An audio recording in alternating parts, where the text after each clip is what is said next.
Hi guys, எல்லோருக்கும் வணக்கம். எப்பவுமே சந்தோஷமா இருக்க வாழ்க்கையில தொடர்ந்து முயற்சி செஞ்சுக்கிட்டே இருங்க. நன்றி. இன்னைக்கு நம்ம பார்க்க போற ஒரு பதிவு என்னன்னா, அதாவது குருவை கண்டுபிடிச்சிட்டோம் அப்படின்னு எப்படி நாம தெரிஞ்சு கொள்வது.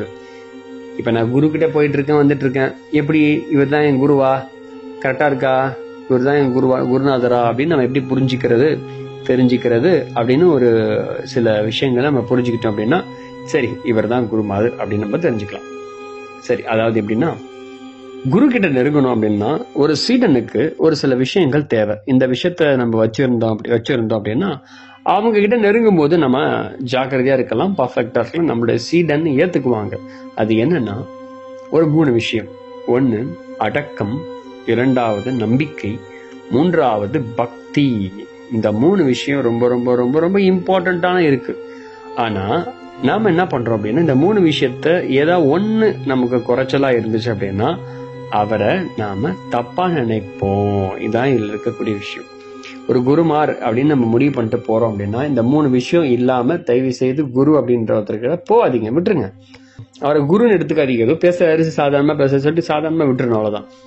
இது உங்ககிட்ட 3 பர்ஃபெக்டா இருந்துச்சு அப்படின்னா நீங்க அவங்க கிட்ட போனீங்க அப்படின்னா அவர்கிட்ட இருந்து உங்ககிட்ட ஒரு விஷயத்த வெளிப்படும். அதாவது என்னன்னா, உங்க உடம்பு மனசும் அமைதி நிலைக்கு போகும், நிம்மதி அடையும். நீங்க ஏதாவது ஒரு கேள்வி வச்சிருப்பீங்க, அந்த கேள்விய அதுக்கான பதில நீங்க போகிறதுக்கு முன்னாடி அவரே சொல்லிடுவாரு. நீங்க எதை கேட்கணும் எதை கேட்கக்கூடாது எல்லாமே அவருக்கே தெரிஞ்சிடும், முன்னாடி எல்லாத்தையும் அறிஞ்சு வச்சிருப்பாரு. இதான் இதுல இருக்கக்கூடிய ஹைலைட். இன்னொரு முக்கியமான ஒரு விஷயம், ஒரு சீடன் தயாரா இருக்கான் அப்படின்னா குரு அவன் முன்னாடி தானா வருவாரு. ஆனா இன்னைக்கு குரு நம்ம எல்லாம் தேடுறோம், நாம தயாரா இல்லையா? அதான் இங்க பிரச்சனை. குரு கிட்ட போனோம் அப்படின்னா நாம தயாரா இல்லை. எந்த தயார் அப்படின்னா நம்பிக்கை, அவர் மேல ஒரு ஏற்படக்கூடிய விசுவாசம் அப்படின்னு சொல்லலாம், அதீத நம்பிக்கைன்னு சொல்லலாம். அதுக்கு பிறகு வேற வார்த்தைக்கு நிறைய சொல்லலாம். அந்த முக்கியமான அந்த நம்பிக்கைய நமக்குள்ள அவர் மேல ஆழமா வைக்கணும். அப்புறம் குரு தந்த வழிமுறைகள் ஏதாவது இருந்துச்சு அப்படின்னா அவரை ஃபாலோ பண்றீங்க அப்படின்னா, இப்போ உதாரணம் மகா அவதார் பாபாஜி அப்படி இருக்காரு வச்சுக்கோங்க. இப்போ அவர் விஷயத்த நம்ம ஃபாலோ பண்றோம் அப்படின்னா அவர் என்னென்ன உபதேசங்கள் சொன்னாரோ அது எல்லாத்தையும் நம்ம ஃபாலோ பண்ணி உபதேசம் இதுதான் அப்படின்னு சொல்லி நம்ம ஃபாலோ பண்ணிக்கிட்டே இருந்தோம் அப்படின்னா அவர் நம்ம கிட்ட வெளிப்படுவார். உண்மையான குரு என்ன பண்றாரு அப்படின்னா சில விஷயங்கள் நமக்கு கொடுத்துக்கிட்டே இருப்பார். அவருடைய உபதேசம் அதுல ரொம்ப ரொம்ப இம்பார்ட்டண்டா இருக்கு. அந்த உபதேசத்துல இருக்கக்கூடிய குறிக்கோள் என்னன்னா, நீங்க அவர் எந்த தூரத்துல இருந்தாலும் உங்க பக்கத்துல உங்களை பத்தி எல்லா விஷயமும் அவருக்கு தெரிஞ்சுக்கிட்டே இருக்கும், எல்லாமே புரிஞ்சு வச்சிருப்பாரு. யாருன்னா குரு. இப்ப எல்லாத்தையும் விட ஒரு முக்கியமான குரு நம்ம கிட்ட இருக்கிறாரு. அது யார் அப்படின்னா அந்தர்யாமி குரு. அந்தர்யாமி குரு அப்படின்னு தமிழ்ல ரொம்ப அற்புதமா புது வார்த்தையா இருக்கு. அப்படின்னா என்ன, அதாவது ஒரு சீடன் நாளடைவில் வெளியில போய் அது குருவிடம் கொண்டிருக்க அந்த நிலைமையை கடந்து அவரை தன்னுள் இருக்கக்கூடிய ஒரு ஆன்மீக தத்துவமாக அறிஞ்சிக்கிறது தான் அந்த முறை. சம்டைம் இந்த நிலை என்ன ஆகும்னா, நான் உண்மையான அந்த உணர்வை பெறணும் அவசரத்துல என்ன நடக்கும் அப்படின்னா அகங்காரத்தை அந்த சடன் அந்த பீரியட்ல வெளிப்பட ஆரம்பிச்சிடும். அதனால ஒரு குழப்ப சேற்றில் அகப்பட்டுக் கொள்வோம். அடுத்தது, சாதாரண மனுஷனுக்கு எல்லாருக்கும் கிடைக்கக்கூடிய ஒரே குரு யாருன்னா அந்தர்யாமி குரு. இது பேரு அந்தர்யாமி குருனா என்னன்னா அகங்கார ஆத்மா அப்படின்னு அதுக்கு பொருள். அகங்கார ஆத்மா அப்படின்னா ஒவ்வொருடைய அறியாமை, குழப்பம், தன்னையே ஏமாற்றிக் கொள்வது, முடிவில் வெறுப்படைகிறது, இத மாதிரி ஆழமா புதைக்கப்பட்டிருக்கக்கூடிய ஒரு விஷயம். இத ஒரு குருவினுடைய சக்தி, ஒரு குரு அவருடைய சக்தி செயல்பாடு இதை வச்சுதான் அவர் புரிந்து கொள்கிறார். இந்த ஒரு குரு ஒருத்தர்கிட்ட நெருங்கி பார்க்க வர்றாருன்னா ஒரு குரு என்ன பார்ப்பாருன்னா ஒரு மனிதனுக்குள்ள இருக்கக்கூடிய அந்தர்யாமியை பார்ப்பாரு. அவன்கிட்ட அந்த அகங்கார ஆத்மாவை பார்ப்பாரு. பார்த்து என்ன அவன் மனநிலை இருக்கிறான், என்ன பண்றான், இந்த மாதிரி நிறைய விஷயத்த அவருடைய சக்தி கொண்டு பார்ப்பாரு. அவர் பார்த்ததுனால என்ன பண்ணா அவன் சில நேரம் நாம அவர் முன்னாடி சில நேரம் நிக்க முடியாது, வேணான்னு சொல்லிட்டு விலகி வந்துடுவோம். உண்மை என்னன்னா, நல்ல குருமாரை சந்திச்சு அவங்கள விட்டு விலகி வர்றவங்க நிறைய பேர் இந்த உலகத்துல வேணான்னு சொல்லிட்டு போய்கிட்டே இருப்பாங்க. அது நல்லது. இன்னும் முக்கியமான விஷயம், குரு என்பவர் எல்லாரையும் சேர்த்து வாங்க என்கிட்ட என் கூடவே இருங்க அப்படிலாம் சேர்த்து வச்சுக்க மாட்டார். எல்லாரையும் அடிச்சு தட்டி விடுறதா வேலை. எல்லாரையும் கூட வச்சுக்கிறதா உண்மையான குருவோட வேலை இல்லை. சரி, அடுத்தது என்னன்னா, குரு ஒரு ஒரு மிகப்பெரிய ஒரு பாயிண்ட் அவர்கிட்ட ஒரு ஸ்பெஷல் என்னன்னா, ஒவ்வொரு சீடனுக்கும் தன்னுடைய விசேஷ அறிவை புகட்டி அதனால் அவன்கிட்ட 2 விஷயத்த உருவாக்கணும். ஒன்னு, விடுதலையை செய்து அவனை ஞானம் பெற வைப்பது.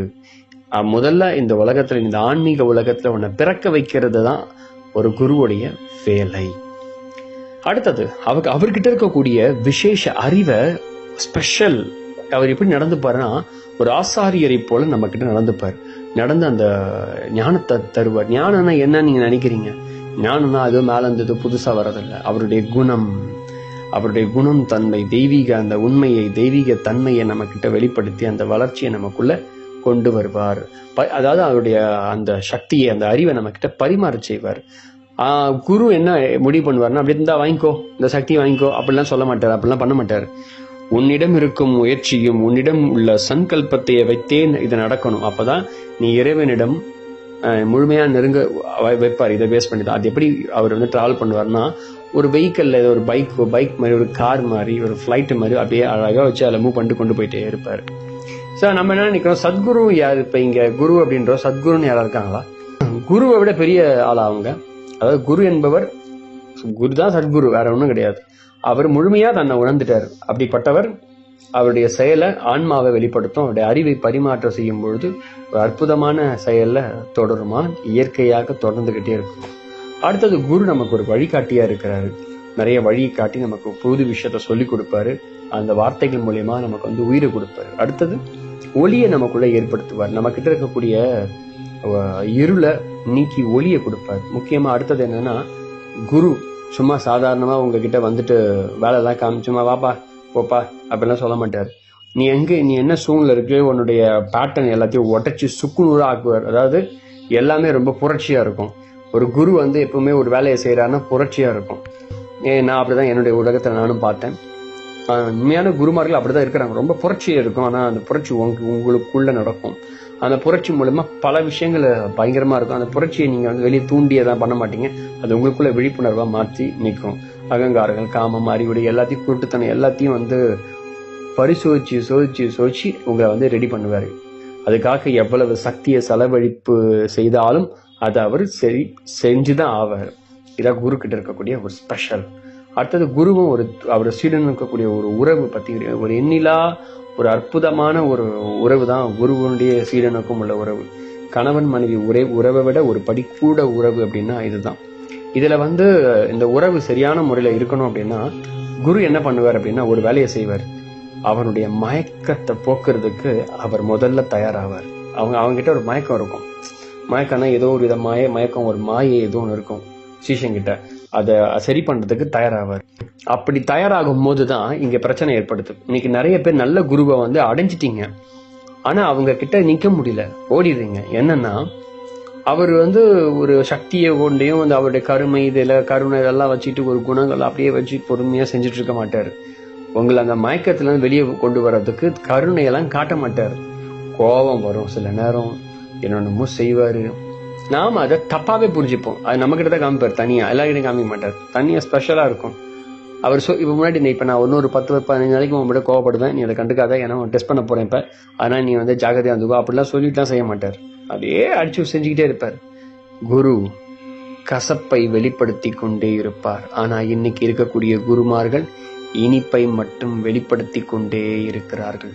அப்படி இனிப்பை மட்டும் வெளிப்படுத்திக்கிட்டே இருந்தோம் அப்படின்னா அவர் குருநாதர் அல்ல, அவர் சீடர்கள் தான் இனிப்பை வெளிப்படுத்துவாங்க. குரு ஐஸ் வைக்கிறதுக்காக இது பண்ணும், அது வேணும். நானும் நிறைய பண்ணியிருக்கேன் அவர் ஐஸ் வைக்கிறதுக்கு.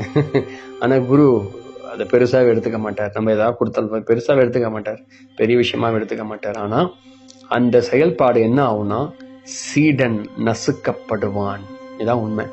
அவர் காட்டக்கூடிய அந்த கண்டிப்பு, உங்க அப்பா அம்மா கூட அந்த மாதிரி கண்டிப்பை காட்டியிருக்க மாட்டாங்க. அப்படி இருக்கும். அந்த கண்டிப்பு ரொம்ப பயங்கரமா இருக்கும். அந்த கண்டிப்பை கண்டிக்கிறதுக்கு என்னன்னா, அவர் உங்ககிட்ட ஒரு உறவு தேவைப்படணும். அந்த உறவுலாம் கரெக்டா இருக்கிறதுக்காகவே முன்னாடி நம்ம ரெடி பண்ணுவார்.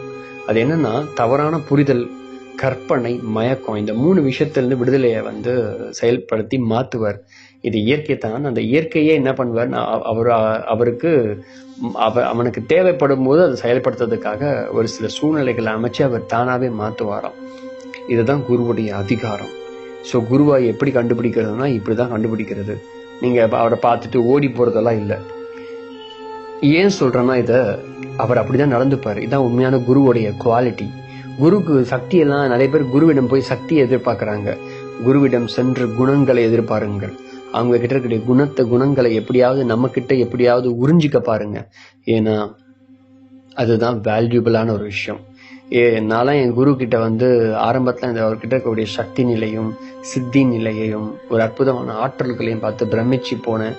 அதை தான் பெறணும், அப்புறமா பெறலாம் அப்படின்னு ஆசைப்படும் போது அப்புறம் போக போக எனக்கு புரிஞ்சுது அதெல்லாம் ஒண்ணு இல்லை. குருவிடம் இருக்கக்கூடிய அந்த அன்பை விட இதெல்லாம் ஒண்ணுமே கிடையாது அப்படின்ற ஒரு உணர்வு எனக்கு புரிஞ்சுது. அவர் என்ன பயங்கரமா திட்டுவார். அதாவது திட்டுனா சாதாரண திட்டுல அவர் திட்ட அந்த இடத்த விட்டு ஓடி போயிடுவேன். ஓடி போயிட்டு 1 மாசம் 2 மாசம் போக கூட மாட்டேன், அவரை பார்க்க கூட மாட்டேன். ஆனா மறுபடியும் போவேன், போய் பார்ப்பேன், போய் இருப்பேன். மறுபடியும் எவ்வளவு அசிங்கப்படுத்தி திட்டனாலும் கண்டிப்பு அதிகமா வச்சாலும் நான் மறுபடியும் குருவினுடைய அந்த அன்பையும் அந்த பாசத்தையும் அந்த உணர்வையும் அவர்கிட்ட வெளிப்படுத்திக்கிட்டே இருப்பேன், சிரிச்சுக்கிட்டே இருப்பேன். என் கூட இருக்கக்கூடிய ஆட்கள் எல்லாரும் அவங்க கூட நிறைய மாஸ்டர்ஸ் அதாவது எனக்கு மாஸ்டர்ஸ் அவங்க. அவர் கூட இருக்கவங்க நிறைய பேர் இருப்பாங்க. அவங்கெல்லாம் பயங்கரமா அவங்கள திட்டுவாரு. ஆனா அவங்கெல்லாம் நிறைய பேர் போயிடுவாங்க. அப்புறம் இது வரைக்கும் நான் பார்த்த வரைக்கும் யாருமே எதிர்த்து யாருமே பேசினது இல்லை. ஆனா குரு என்ன பண்ணுவார், அதை மாதிரி எதிர்த்து பேசணும்னு நினைப்பார். நீ நினைச்சு நீ உன்னை விட்டு போய் உன்னுடைய உலக வாழ்க்கையை போய் வாழ்ந்து அங்கே உன்னுடைய கடமைகளை போ அப்படின்னு சொல்லிதான் திறத்தை தான் பார்ப்பாரு. இதுக்குள்ள கொண்டு வர மாட்டார் முடிஞ்ச அளவு. ஆனா அதையும் தாண்டி எவன் ஒருவன் அதில் தக்க வைத்து அதுல நசுக்கப்பட்டு புரிஞ்சு அந்த மயக்கத்தெல்லாம் குருதான் ஏதோ ஒண்ணு செய்யறாரு, யார் ஒருத்தவன் புரிஞ்சுக்கிறானோ இதுல எல்லாரும் இந்த பாதையில ஜெயிச்சிடுவாங்க அப்படின்னு உண்மையா சொல்ல முடியாது. ஏன்னா நம்ம கிட்ட அந்தர்யாமி குரு ஆல்ரெடி இருக்குல்ல. ஸோ அந்தர்யாமி குரு இருக்கிறதுனால என்ன ஆகும்னா நம்ம அந்த ஒரு மயக்கத்திலே இருப்போம். ஸோ அந்த அகங்கார தன்மை நம்ம கிட்ட இருக்கிறதுனால நம்ம அவரை தப்பாவே புரிஞ்சுப்போம். ஏன் இதெல்லாம் இவர் பண்ணணும், இதுக்கு தேவையா, எங்க அப்பா அம்மா கூட இந்த மாதிரிலாம் பண்ணது, இவருன்னா இதெல்லாம் தேவை, இதெல்லாம் பண்ணுகிற இதெல்லாம் தேவையா இவருக்கு, நம்ம இதெல்லாம் கேள்வி கேட்போம். அவரை தப்பா புரிஞ்சுக்கிட்டு அவரை விட்டு விலகி போயிடுவோம். ஏன்னா உண்மை என்னன்னா இன்னைக்கு நிறைய பேர் நல்ல குருமார்கள் எங்க இருக்கிறாங்க, மூலையில இருக்கிறாங்க. அந்த மாதிரி நீங்க பாத்துட்டீங்க அப்படின்னா தப்பா புரிஞ்சுக்காதீங்க. அதான் உண்மையான விஷயம். தப்பா புரிஞ்சுக்கிட்டீங்க அப்படின்னா ஒரு தடவை ஒரு குருவை விட்டு நீங்கள் விலகி விட்டால் மறுபடியும் அவர் உங்களுக்கு கிடைக்க மாட்டார். என்னுடைய குருநாதர் சொல்றார், ஒரு குரு கிடைக்க ரொம்ப பல ஜென்மம் எடுக்கணும். ஒரு குரு உன் வாழ்க்கைக்கு வரணும் அப்படின்னா பல ஜென்மங்கள். இறைவன் இல்லை, இறைவனா 2ஆம் பட்சம் தான்.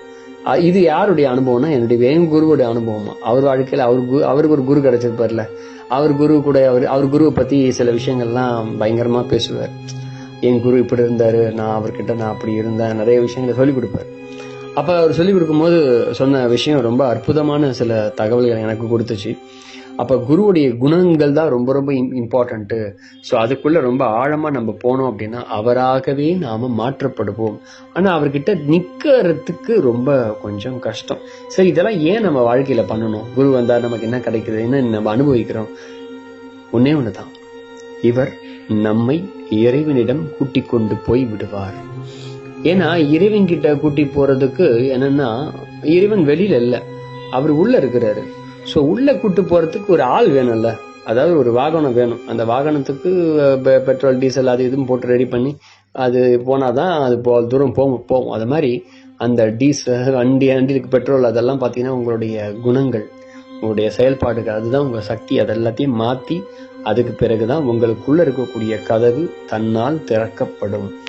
எப்ப அந்த கதவு திறக்கப்படுதோ அந்த நிமிஷம் அங்க குரு உடைய முழு அதிகாரம் செயல்பட்டு அவரை குருவா மாத்தக்கூடிய நிலைமையை குரு ஏற்படுத்துவார். ஒரு குருவுடைய வேலை சீடனாக்குவதல்ல, ஒரு குருவுடைய வேலை குருவாக மாத்துவது.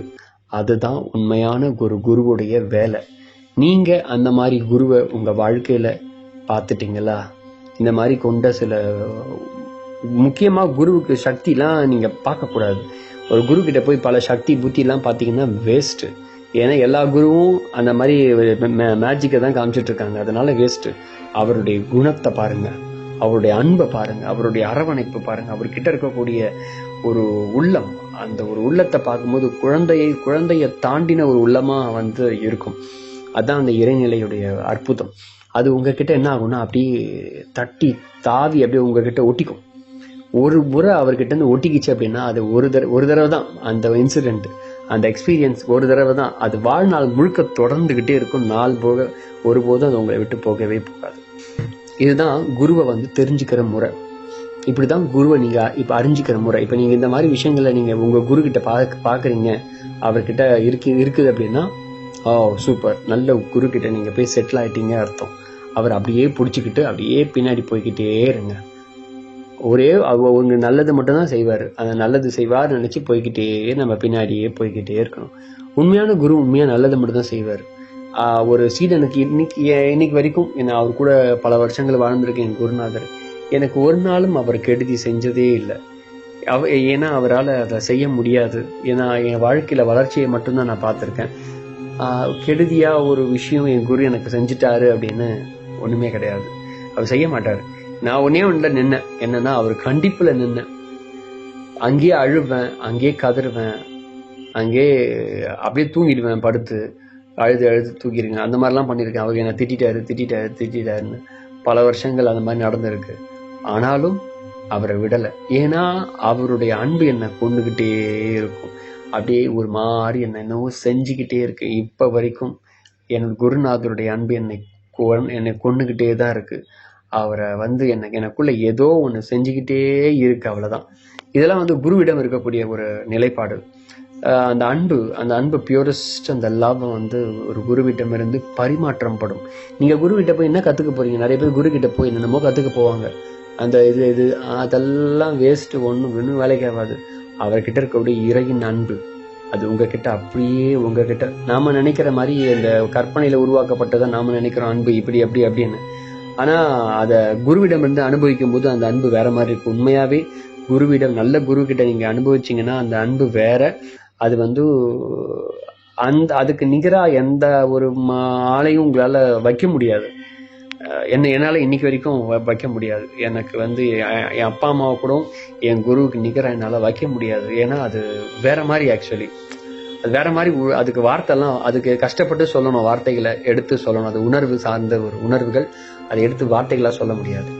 குருவை இப்படித்தான் நீங்க அறிஞ்சிக்கணும். இதுதான் ஒரு முறை. நீங்க ஆரம்பத்துல குரு கிட்ட போன பிறகு சில அவரை சித்தி புத்தியெல்லாம் பார்த்து மயங்கிடுறோம். நம்ம கிடையாது, அதெல்லாம் பார்த்து மயங்காதீங்க. அவர் ஒரு பிரபஞ்ச சக்தி, பிரபஞ்ச ஆற்றல். அவர் எல்லாமே அவர் தான்.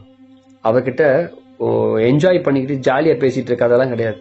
அவர் ஒரு மயக்கத்தை உங்ககிட்ட சரிப்படுத்துவார், உங்களோட கற்பனையை சரிப்படுத்துவார், எல்லாத்தையும் மாத்துவார். அவர் கூட அவரை கெட்டியா பிடிச்சிக்குங்க. ஒரு தடவை இந்த மாதிரி குருவை பார்த்துட்டீங்க, உங்க வாழ்க்கையில புரிஞ்சுக்கிட்டீங்க அப்படின்னா அவரை பிடிச்சிக்குங்க, விட்டுறாதீங்க. உங்க வாழ்நாள் முழுக்க இந்த பூமியில ஒரு தடவை தான் வாழ வந்திருக்கோம். அந்த ஒரு தடவை ஒன்னு அனுபவிப்பீங்க. அந்த ஒண்ணு நான் அனுபவிச்சேன். ஏதோ சக்தி, புத்தி, ஞானம் அதெல்லாம் ஒண்ணுமே இல்லை. அதெல்லாம் விட ஒண்ணு அவரிடமிருந்து எனக்கு அப்படியே வந்துச்சு. அது ஒரு உணர்வு. அதுக்கு வார்த்தைலாம் கிடையாது. அது இன்னைக்கு வரைக்கும் அந்த உணர்வு எனக்குள் அவர் ஃபீல் பண்ணிட்டு இருக்க ஒரு உணர்வு. கடலுக்குள்ள போயிட்டு கடல்ல குளிச்சுட்டு நம்ம ரொம்ப நேரம் குளிச்சுட்டு வீட்டுக்கு வந்துட்டோம் அப்படின்னா அந்த அலை நம்ம கிட்ட எப்படி உள்ளுக்குள்ள அப்படியே ஆடிக்கிட்டே இருக்கும். நம்ம உடம்பும் எப்படி கடல்ல நான் அந்த மாதிரி ஃபீல் பண்ணியிருக்கேன். அதே எக்ஸ்பீரியன்ஸ் என் குரு கிட்ட இருந்து அவர் போன பிறகும் இன்னைக்கும் என் குரு கிட்ட இருக்கிற போலவே எனக்கு இருந்துகிட்டே இருக்கு. இப்ப எனக்கு யாராவது குரு வேணும். இப்ப என் குரு இப்ப இல்ல, ஆனாலும் அந்த வேற யாராவது குரு நமக்கு வேணுமா, வேற போய் பார்க்கலாமா அப்படின்னு கேட்ட தேவை கிடையாது. ஏன்னா அந்த அலை இன்னைக்கும் என்கிட்ட ஆடிக்கிட்டே இருக்கு. என் உடம்பு அப்படியே மூவ்மெண்ட்ல இருந்துகிட்டே இருக்கு, என் மனசும் அதுல இருந்துகிட்டே இருக்கு. அது ஏன் அது போக மாட்டுதுன்னு எனக்கும் தெரியாது, எதுவும் தெரியுது. ஏன்னா குரு, நீங்க ரெடி ஆயிட்டீங்கன்னா அவர் வந்துடுவார்.